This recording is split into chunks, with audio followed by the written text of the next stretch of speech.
दोस्तों, आज मैं आपको जो कहानी सुनाने जा रही हूँ, ये कहानी है रानी परी के जादुई मस्कारे की। तो चलिए दोस्तों, देखते हैं आज की ये कहानी।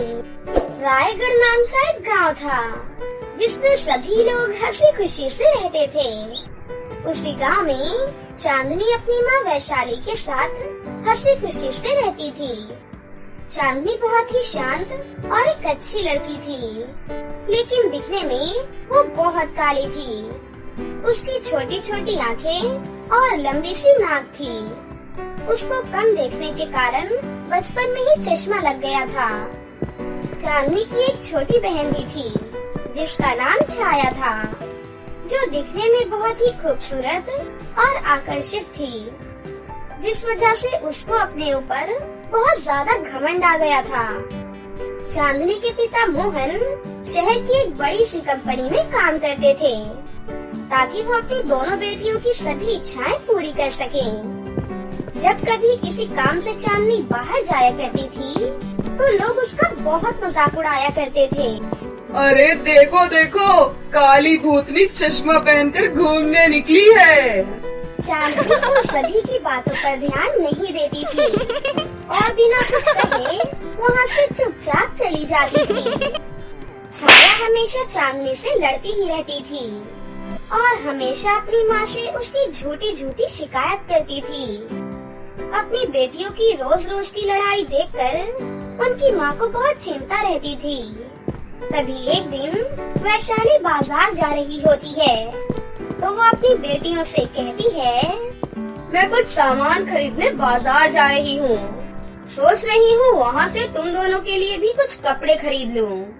अब तुम दोनों ये बता दो, तुम्हारे लिए कौन से कलर के कपड़े लाऊं? अरे माँ, ये भी कोई पूछने की बात है। भूतनी तो सफेद कलर की साड़ी पहनती है ना, तो दीदी के लिए भी सफेद कलर की साड़ी ले आना। माँ देखो ना, ये छाया की बच्ची मुझे हमेशा चिढ़ाती रहती है। मुझे छाया के साथ नहीं रहना माँ, मैं बाहर जा रही हूँ।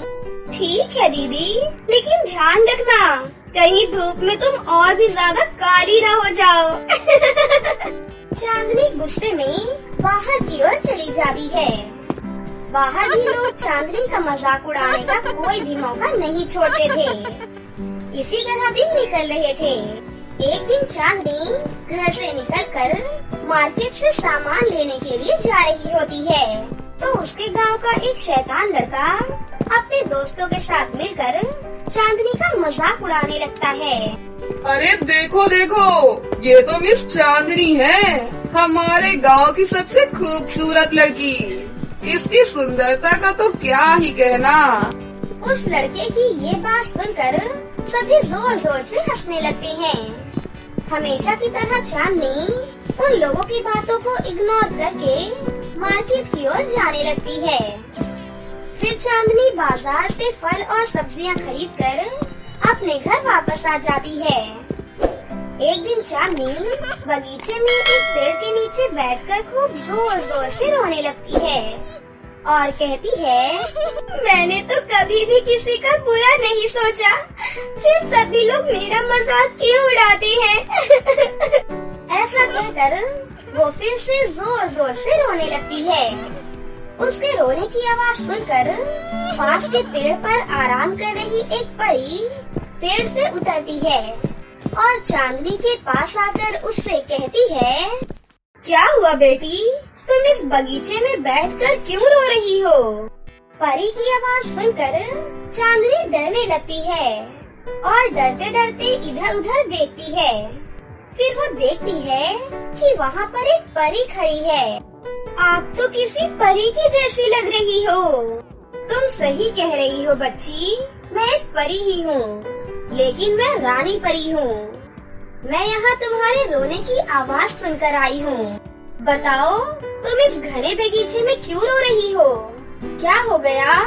मैं तुम्हारी कोई मदद कर सकती हूँ? रानी परी जी, मैं बहुत परेशान हूँ। तुम परेशान मत हो और मुझे बताओ कि क्या बात है। मैं तुम्हारी जरूर मदद करूँगी। इसके बाद चांदनी परी को सारी बात बता देती है कि उसके पड़ोस के लोग उसे बहुत चिढ़ाते हैं और वो क्यों रो रही है। उसकी सारी बातें सुनकर रानी परी उसे अपने जादू से एक जादुई मस्कारा देती है और उससे कहती है, प्यारी बच्ची, ये एक जादुई मस्कारा है। इसे तुम जैसे ही अपनी आँखों पर लगाओगी, तुम पहले से बहुत खूबसूरत हो जाओगी और कुछ ही दिनों में तुम्हारी आँखों से ये चश्मा भी हट जाएगा। लेकिन ध्यान रहे, इस मस्कारे का जादू केवल तुम्हारे ऊपर ही काम करेगा। अगर कोई और व्यक्ति इस मस्कारे का इस्तेमाल करेगा तो इसका जादू उस पर उल्टा हो जाएगा और वो बहुत ही बदसूरत हो जाएगा। चांदनी रानी परी की सारी बात सुनकर हाँ में सर हिलाकर उसका धन्यवाद करके वहाँ से चली जाती है। घर पहुँचकर चांदनी रानी परी के कहे अनुसार वो जादुई मस्कारा अपनी आँखों पर लगा लेती है। मस्कारा लगाते ही वो पहले से बहुत ज्यादा खूबसूरत हो जाती है। चांदनी अपना ये रूप देखकर खुशी से झूम उठती है और जल्दी से अपनी छोटी बहन छाया के पास जाती है। वाह दीदी, क्या ये आप हो? मुझे तो यकीन ही नहीं हो रहा। अब तुम तो मुझसे भी ज्यादा खूबसूरत नजर आ रही हो। ये सब कैसे हुआ? मुझे भी तो बताओ।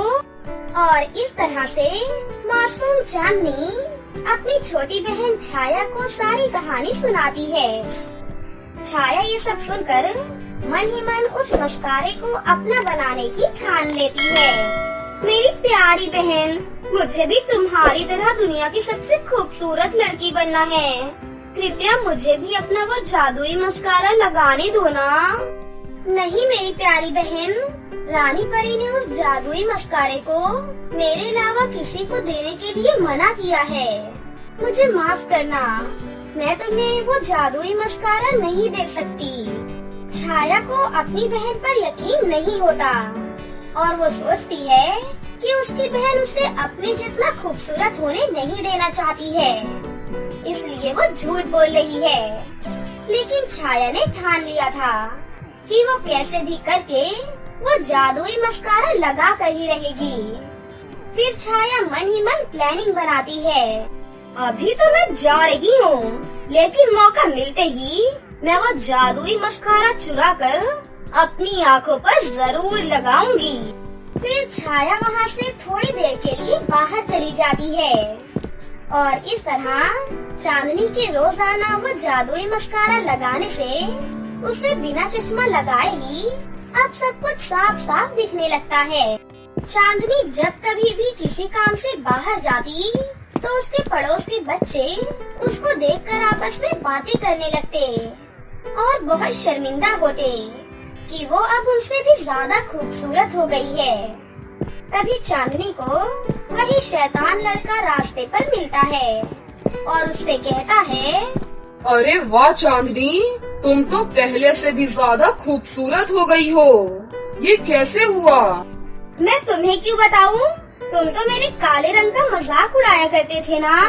तुम यही समझ लो कि ये सब मेरे अच्छे कर्म और ईमानदार होने का फल है। इतना कहकर चांदनी वहाँ से बाहर की ओर निकल जाती है। वहीं दूसरी तरफ छाया चांदनी को घर पर ना देखकर उसके कमरे में घुसकर उसका वो जादुई मस्कारा लगाने लगती है।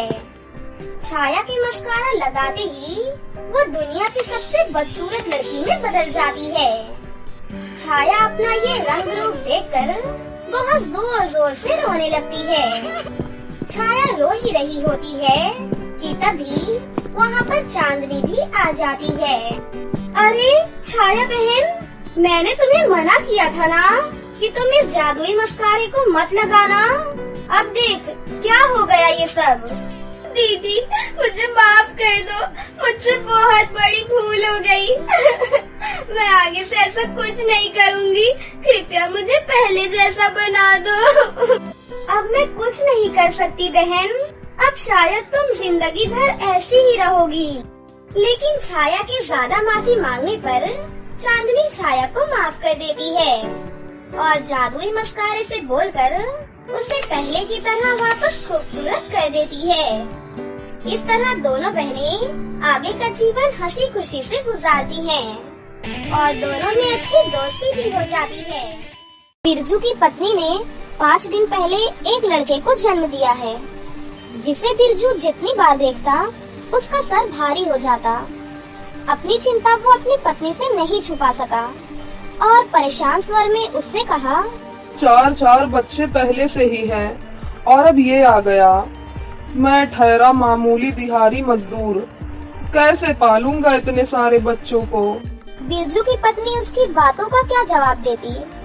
कभी वो उसकी ओर देखती तो कभी बिरजू की ओर। उसी दिन दोपहर की बात है।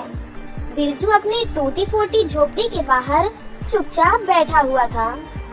तभी उसकी झोपड़ी के आगे एक बड़ी सी आलीशान कार आकर रुकती है। उस कार से बहुत ही अमीर व्यक्ति, जिनका नाम दिलीप वर्मा था, उतरे और उसके पास आए। क्या तुम्हारे यहाँ किसी पुत्र का जन्म हुआ है? दिलीप की बातों को सुनकर बिरजू उन्हें घूर घूर कर देखने लगा और चौंकते हुए कहा, पुत्र? हाँ, कुछ दिनों पहले मेरी पत्नी ने एक बेटे को जन्म दिया है, लेकिन आपको कैसे पता? अरे ये सब बात छिपती थोड़ी है। वैसे क्या तुम मुझे वो पुत्र दे सकते हो? ऐसा है, मेरी कोई संतान नहीं है और मैं तुम्हारे बेटे को गोद लेना चाहता हूँ। बिरजू थोड़ी देर फिर से दिलीप की ओर घूर घूर कर देखता रहा और फिर उनसे बोला, साहब, मैं बहुत ही गरीब आदमी हूँ। किसी तरह अपने परिवार के लिए 2 वक्त की रोटी कमाता हूँ।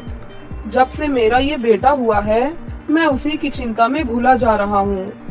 आप मेरे पास किसी भगवान की तरह आए हैं। आपके पास इसका भविष्य बन जाएगा।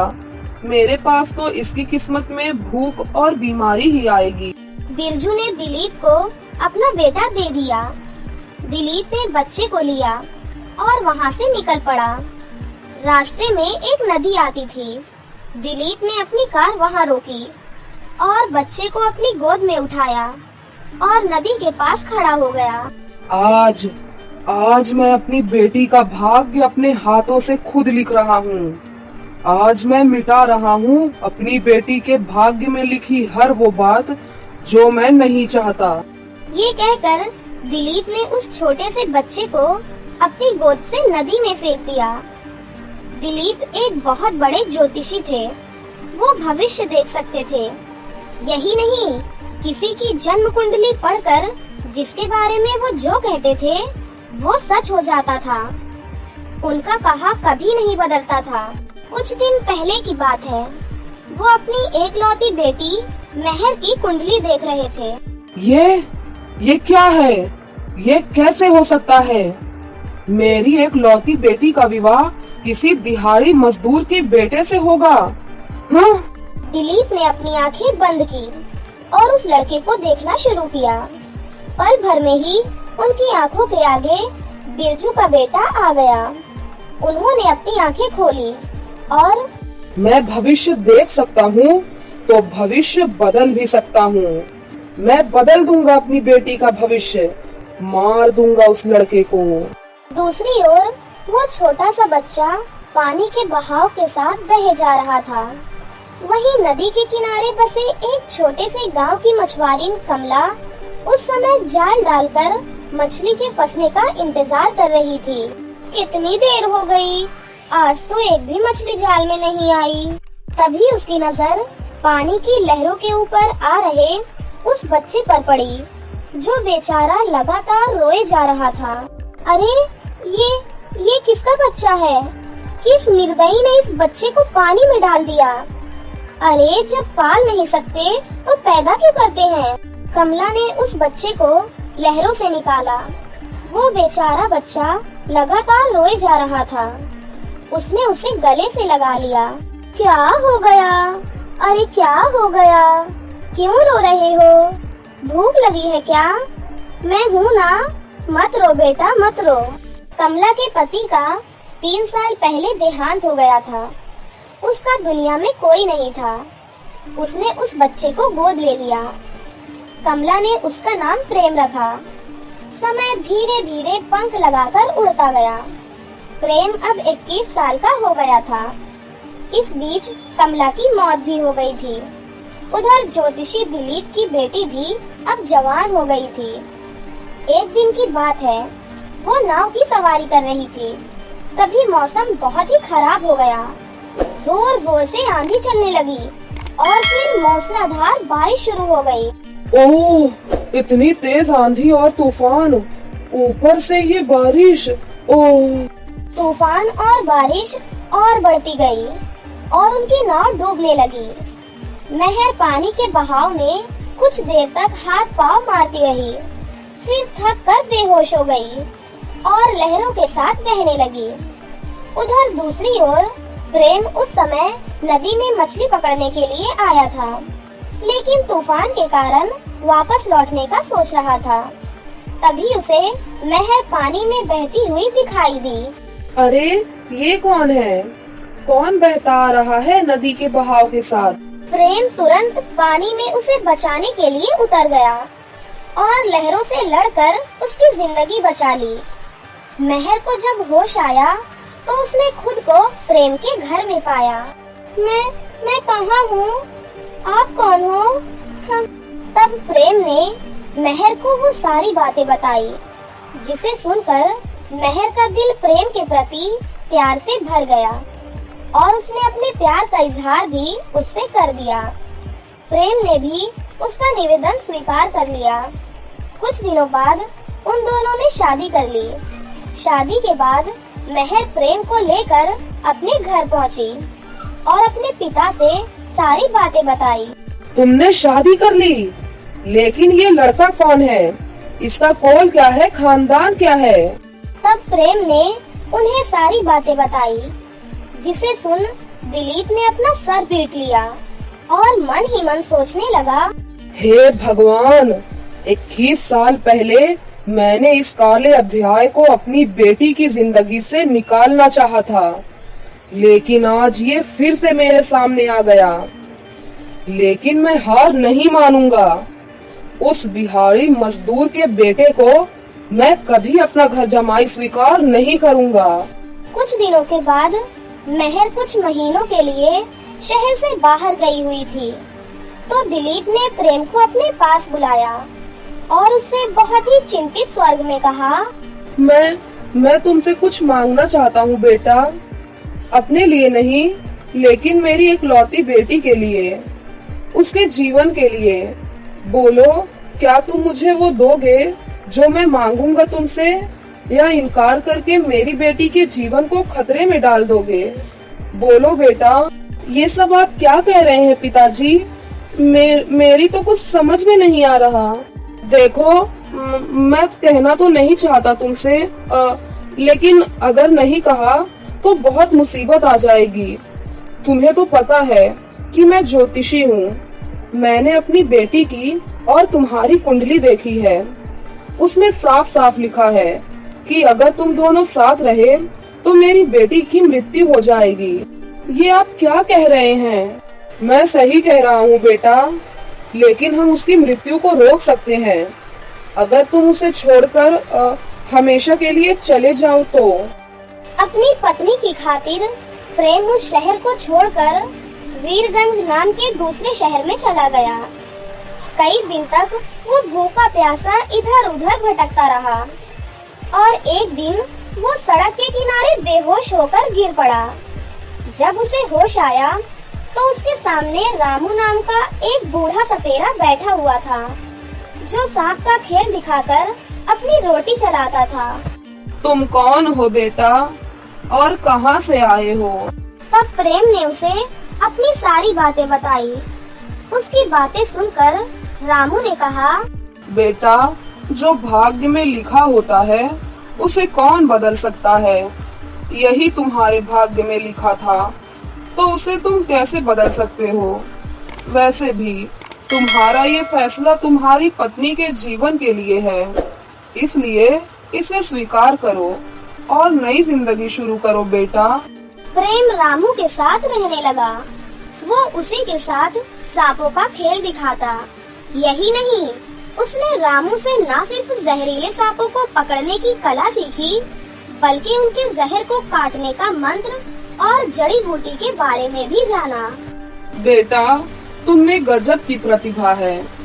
मैंने अपना पूरा जीवन इन जहरीले सांपों के जहर की काट और मंत्रों को जानने में लगा दिया, लेकिन तुमने तो कम ही समय में सब कुछ सीख लिया। समय फिर से बीतने लगा। इस बीच दिलीप और मेहर वीरगंज अपने एक रिश्तेदार की शादी में आए हुए थे। शादी के बाद दिलीप और मेहर एक कमरे में सोए हुए थे। तभी पता नहीं वहाँ कहाँ से एक जहरीला सांप आया और उसने मेहर को काट लिया। मेहर दर्द से कर्रा रही थी।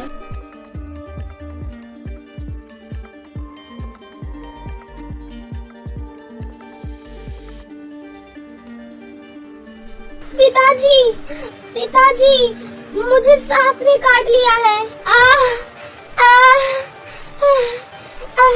ये बोलते ही मेहर के मुंह से झाग निकलने लगा और वो बेहोश हो गई। दिलीप ने अपनी बेटी की जब ये स्थिति देखी तो उसका दिल जोर जोर से धड़कने लगा। उसने लोगों से मदद की गुहार लगाई। तभी उसे किसी ने सांप का जहर उतारने वाले के पास जाने के लिए कहा। तब दिलीप ने पूछा, कहाँ मिलेगा? यहाँ से कुछ ही दूरी पर सपेरों की बस्ती है। वहीं पर रामू नाम का एक सपेरा रहता है। कहते हैं कि उसके पास दुनिया के जहरीले से जहरीले सांप की काट है। हमें मेहर बिटिया को उसके पास लेकर जाना चाहिए। वो सभी रामू के घर पहुँचे। रामू को उसने सारी बातें बताई। तब रामू ने कहा, देखिए, अब मैं बहुत बूढ़ा हो गया हूँ। मुझे ठीक से दिखाई नहीं देता। मैं अब आपकी मदद करने में असमर्थ हूँ। हाँ, लेकिन मेरा बेटा आपकी मदद कर सकता है। उसके बाद उसने प्रेम को आवाज दी। प्रेम को देखते ही दिलीप की आंखें फटी की फटी रह गईं। उसने लाचार निगाहों से उसकी ओर देखा। प्रेम अपने ससुर को पहचान गया। वो तुरंत जंगल से जड़ी बूटी लेकर आया और उसका लेप मेहर को लगाया और उसकी जान बच गई। जैसे ही मेहर को होश आया और उसने अपने सामने प्रेम को देखा तो, प्रेम, तुम जिंदा हो? लेकिन पिताजी ने कहा था कि जब मैं शहर से बाहर गई हुई थी तो कोई जंगली जानवर तुम्हें उठाकर ले गया था। ये बात सुनकर प्रेम ने अपने ससुर की ओर देखा तो दिलीप ने हाथ जोड़कर उससे कहा, तुम दोनों मुझे माफ कर दो। मैं तुम दोनों का गुनहगार हूँ, खासकर प्रेम का। मैंने भाग्य के लिखे को बदलना चाहा, लेकिन मैं हार गया। मुझे माफ कर दो प्रेम, मुझे माफ कर दो। उसके बाद दिलीप ने सारी कहानी उन दोनों को बताई, जिसे सुनकर मेहर को अपने पिता से घृणा हो गई। तब प्रेम ने अपनी पत्नी से अपने पिता को माफ करने को कहा। उसके बाद वो सभी खुशी खुशी रहने लगे।